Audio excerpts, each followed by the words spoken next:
Please channel subscribe करें, video पसंद आई तो लाइक करें। भगवान कृष्ण का जीवन मनोरंजक कहानियों से भरा हुआ है। उनके पूरे जीवन की तरह उनका जन्म भी एक मनोरंजक कहानी है। तो आओ बच्चों, आपको सुनाते हैं श्री कृष्ण के जन्म से जुड़ी कहानी। यह बात द्वापर युग की है, जब धरती पर अधर्म का बोझ बढ़ता जा रहा था। राक्षसों से धरती पर हाहाकार मचा रखा था। इस बात से बहुत परेशान होकर धरती माँ गाय का रूप धारण करके देवताओं के पास गई और उनसे कहा, हे देवतागण, मेरी रक्षा करें।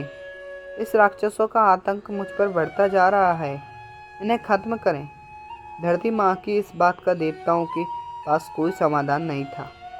इस पर उन्होंने ब्रह्मा जी के पास जाने का निर्णय लिया और धरती माँ के साथ सभी देवता ब्रह्मा जी के पास गए। वहां पहुंचकर उन्होंने ब्रह्मा जी से विनती की, प्रभु, मेरे ऊपर से दैत्यों का यह भार कम करें, मैं बहुत परेशान हो गई हूँ।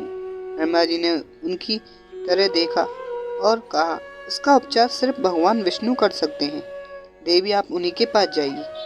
ब्रह्मा जी का कहा मानकर उनके साथ धरती माँ और सभी देवतागण भगवान विष्णु के निवास क्षीर सागर पहुँचे। उस समय वह शेषनाग पर लेटे हुए आराम कर रहे थे। वहां पहुंचकर सभी ने उन्हें प्रणाम किया, पूरी कहानी सुनाई। पूरी कहानी सुनकर भगवान विष्णु ने कहा, हे देवी, परेशान ना हो, मैं मनुष्य के रूप में पृथ्वी लोक पर अवतार लूंगा और पाप को खत्म करूंगा। उनकी यह बात सुनकर धरती माँ खुशी खुशी वहां से चली गई। इधर मथुरा में राजा अग्रसेन राज किया करते थे।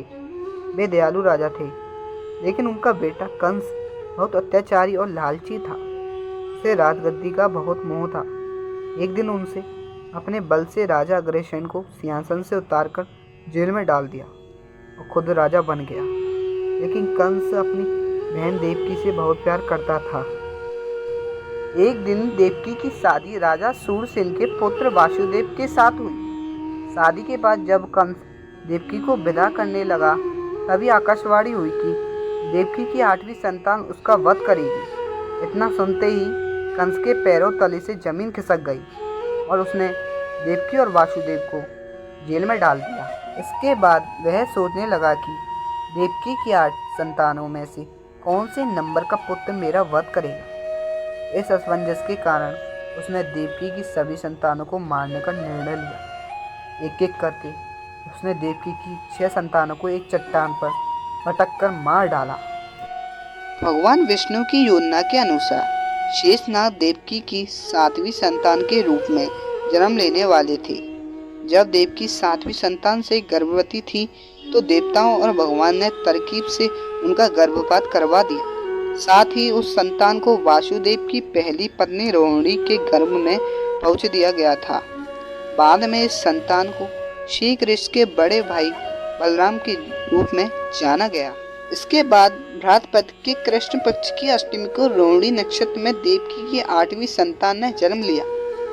उसके जन्म लेते ही सारे सैनिक अपने आप सो गए। देवकी और वासुदेव की हथकड़ियां खुल गई और जेल के दरवाजे भी अपने आप खुल गए। उन दोनों को कुछ समझ नहीं आ रहा था और तभी आकाशवाणी हुई कि इस पुत्र को गोकुल में नंद बाबा के यहाँ छोड़ आओ। उन्होंने ठीक वैसा ही किया। उन्होंने टोकरी में श्री कृष्ण को लेटाया और यमुना नदी के पार गोकुल में छोड़कर आ गए और वहां पालने में सोई बेटी को अपने साथ जेल में ले आए। वासुदेव के वापस आने के बाद सब कुछ पहले जैसा हो गया। हथकड़ियां और जेल के दरवाजे वापस लग गए और पहरेदार होश में आ गए। होश में आते ही सैनिकों ने देवकी की 8वीं संतान की खबर जाकर कंस को दे दी। कंस दौड़ते हुए जेल आया और देवकी की गोद से उसकी संतान को छीन लिया। इसके बाद जैसे ही कंस ने उसे मारने के लिए हाथ उठाया, वह उसके हाथ से छूटकर हवा में उड़ गई और बोली, दुष्ट कंस, मैं योगमाया हूँ। तुझे मारने के लिए भगवान ने गोकुल में अवतार ले लिया है।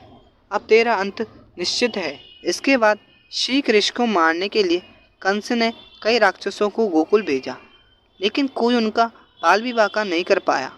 अंत में उन्होंने कंस का संहार किया और मथुरा को उसके आतंक से आज़ादी दिलाई।